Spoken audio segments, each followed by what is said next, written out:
Olá, queridos alunos do 7º ano do Ensino Fundamental. Eu sou a professora Michele Santos, professora de História, e vamos verificar o tema desta aula. Aula 33, revisão e avaliação. Vamos à nossa revisão?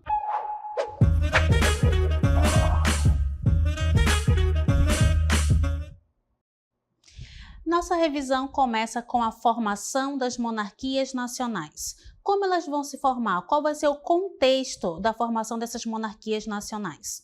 Vamos observar as mudanças na Baixa Idade Média, a crise do sistema feudal, a construção do sistema capitalista e a ascensão da burguesia. Observamos aqui nesse contexto de formação da monarquia é que vai haver ali várias mudanças, como por exemplo a forma de economia que vai mudar, vai se modificar.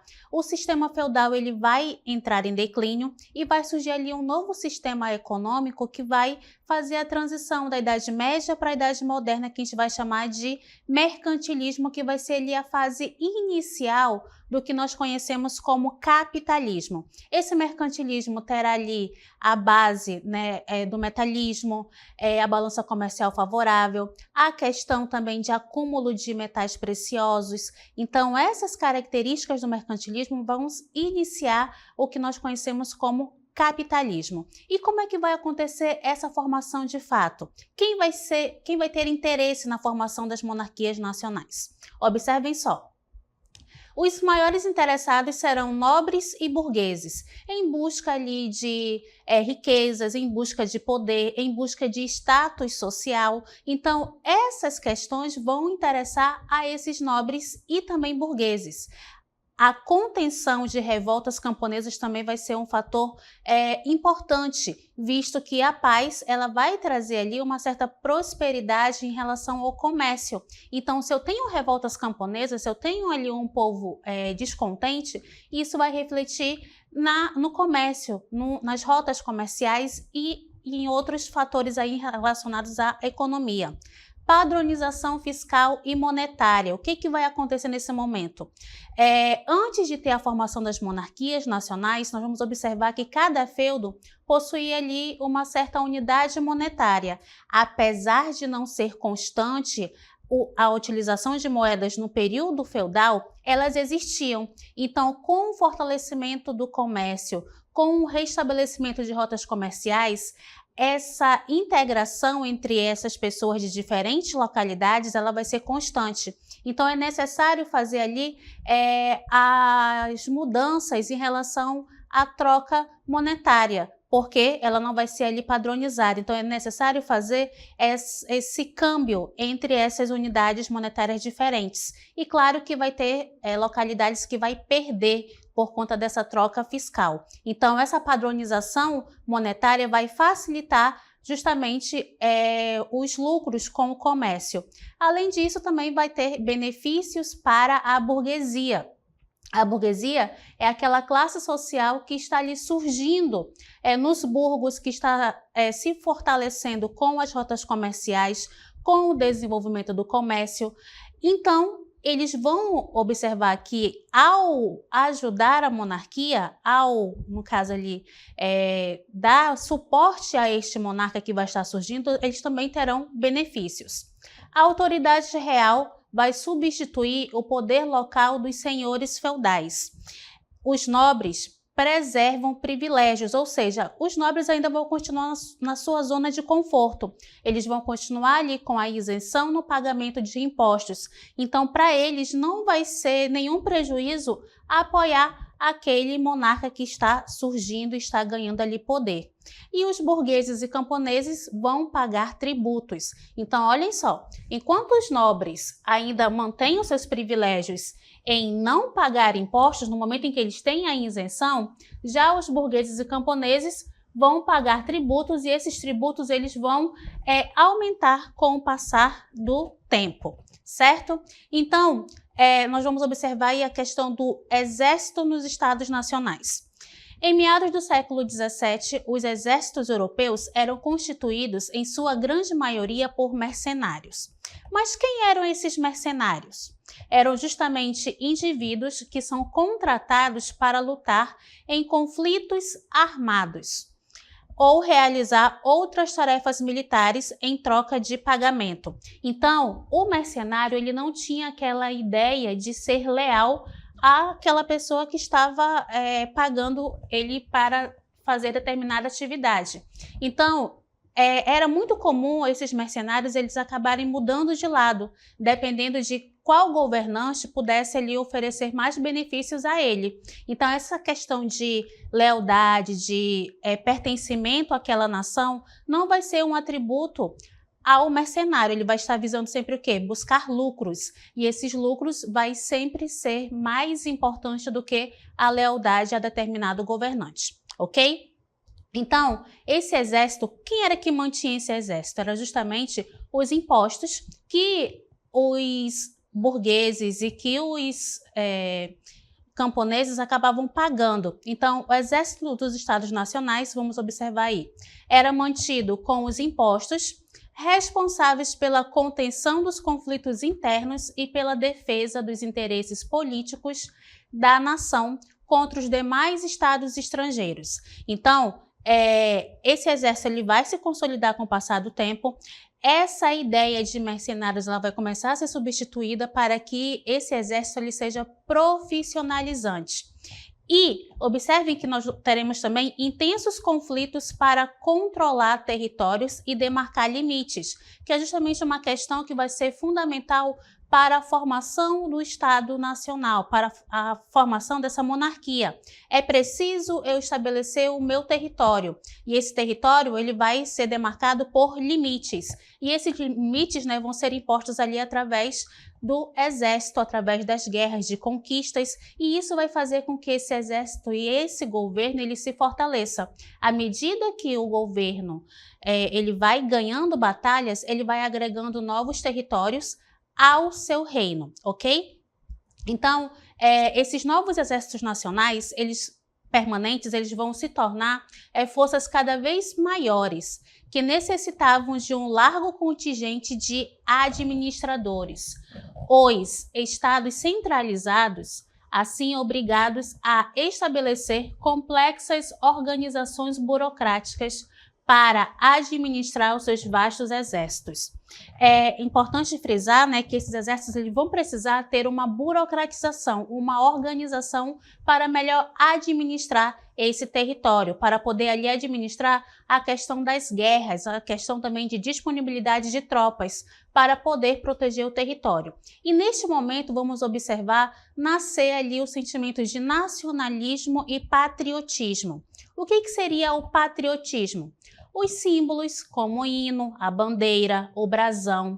Esses símbolos são representados aí, como vocês estão olhando, Temos aqui o selo, temos aqui a letra do hino nacional, temos aqui o brasão de armas e também a bandeira nacional.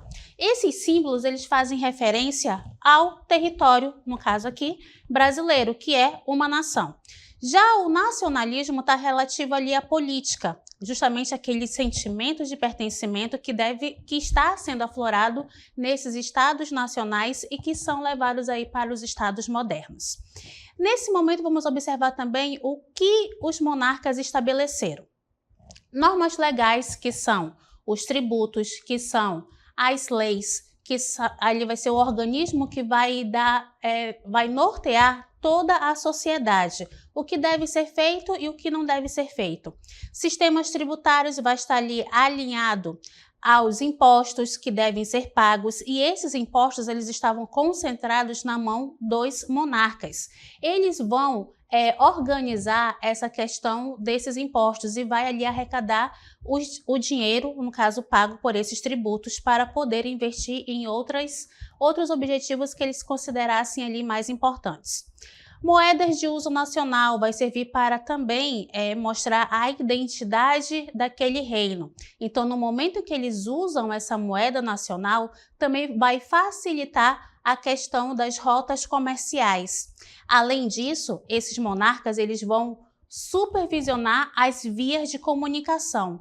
Ou seja, era interessante, era necessário sempre manter a boa visão daquele reino. Então, sempre deveria circular notícias de que aquele reino estava bem organizado, estava bem governado. Caso contrário, qualquer notícia contrária a essa boa visão daquele governante, elas deveriam ser descartadas.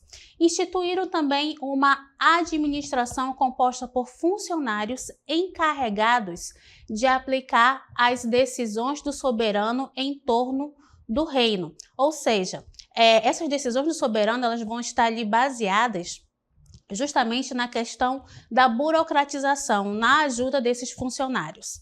Além disso, esses monarcas vão estabelecer a responsabilidade pela organização e supervisão do comércio, do sistema educacional e da justiça, que também foram atribuídas ao Estado monárquico. E também a formação de exércitos permanentes e profissionais sujeitos à autoridade da coroa. Então, observem que tanto a questão de supervisão do comércio em relação ao controle das rotas comerciais, da segurança a essas rotas comerciais, vão estar atribuídas ao monarca, além também do sistema educacional. Mas vale frisar que essa educação ela não era para toda a população do reino, e sim para aquelas pessoas mais elitizadas dentro daquele contexto das monarquias nacionais, ou seja, os filhos dos reis, né, e dos nobres que faziam parte ali dessas pessoas que poderiam ter acesso à educação. Então, essas atribuições foram feitas pelos monarcas e elas foram ali apropriadas pelos estados nacionais. Para justificar essa questão de formação desse Estado Nacional, vão surgir os teóricos do absolutismo. Então, temos iniciando aí Nicolau Maquiavel, na Itália, Jean Bodin, na França, Jacques Bossuet, também na França, e Thomas Hobbes, na Inglaterra. Cada um vai ter uma característica distinta para confirmar e legitimar o poder do monarca. Então, começando com Nicolau Maquiavel. Ele é defensor do absolutismo. Para ele, o governante deve ser firme e rigoroso. Ele é o dono da expressão maquiavélico, que quer dizer o seguinte: a pessoa ela deve ser astuta, ela deve ser ali sagaz para tomar determinadas decisões. E isso é importantíssimo no mundo da política. Para Maquiavel, a ordem política advém da conservação do poder nas mãos de um bom governante. Ele ainda vai falar o seguinte, que o reflexo de uma república não democrática é em Florença. Ele vai defender uma teoria política. E ele vai, no contexto em que ele vai fazer esses estudos, né, ele vai mostrar a cidade com conflitos internos e externos pelo poder. Vai afirmar também que é importante se manter no poder para manter o Estado e a ordem social. Ele vai separar o domínio religioso do domínio político, ele vai separar essas duas esferas. Por que ele vai fazer isso? Porque ele vai justificar algumas ações, vamos dizer assim, que não estavam de acordo com a religiosidade, mas que essas ações elas deveriam ser feitas para que o governante se mantivesse no poder. A principal obra do Maquiavel vai ser O Príncipe, em que ele vai dar ali regras de governabilidade, ok? O nosso próximo teórico absolutista é o Jean Bodin. Ele vai falar sobre a ordem política, é um perseguidor das manifestações heréticas de sua época. Vale lembrar que Jean Bodin ele também era um religioso nato. Ele vai usar a expressão procurador do diabo, em que ele vai ali buscar ações contra os valores religiosos e vai perseguir estas pessoas. A principal obra do Jean Bodin é República, ou 6 volumes da República, porque é uma obra composta em 6 volumes, certo?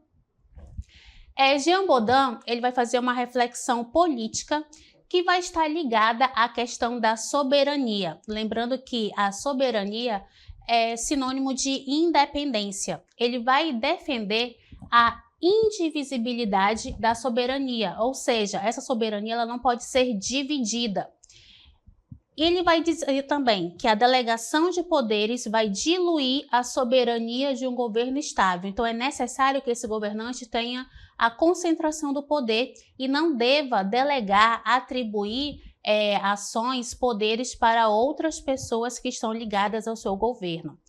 Ele vai defender a teoria do direito divino dos reis, que diz o seguinte, que o rei, por estar naquela função, ele teve essa atribuição porque Deus o achou capacitado. Logo, ele pode governar de forma soberana, de forma plena dentro daquele contexto. O nosso próximo governante absolutista é Jacques Bossuet. Bispo e teólogo francês, ele vai receber educação jesuítica, influente em assuntos religiosos, políticos e culturais. É considerado um dos maiores oradores sacros. Jacques Bossuet vai também defender a teoria do direito divino e ele vai envolver política e religião. O poder real também era o poder divino.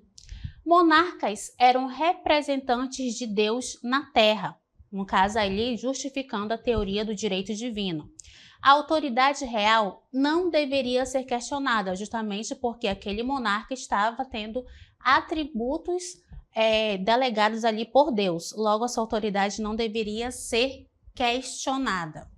O nosso próximo teórico é Thomas Hobbes, teórico político, matemático e filósofo inglês. Defendia a filosofia política. Ele era próximo da família real e vai defender até o fim da sua vida a monarquia.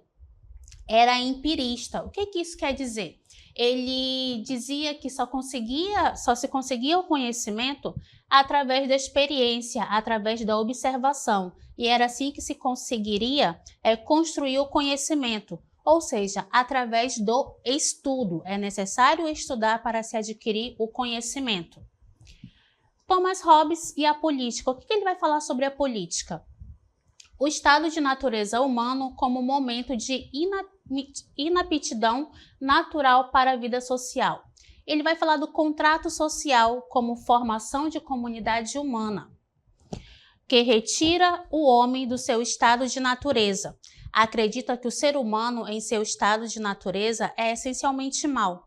E ele fala da necessidade da monarquia para estabelecer a ordem entre as pessoas. Então, o Thomas Hobbes ele vai discutir aí a teoria contratualista, em que ele fala que o homem ele vai ceder a sua liberdade para poder ter ali uma governança que pudesse ali conter o egoísmo humano. Seria mais ou menos isso. Ele vai dizer que é preciso ter um contrato entre o cidadão, entre o indivíduo e o governante, que vai tomar decisões para poder manter a ordem dentro daquele território. Vamos observar agora um mapa mental que vai falar sobre esses teóricos do absolutismo. Começando com Thomas Hobbes. Thomas Hobbes ele vai ter uma obra chamada Leviatã.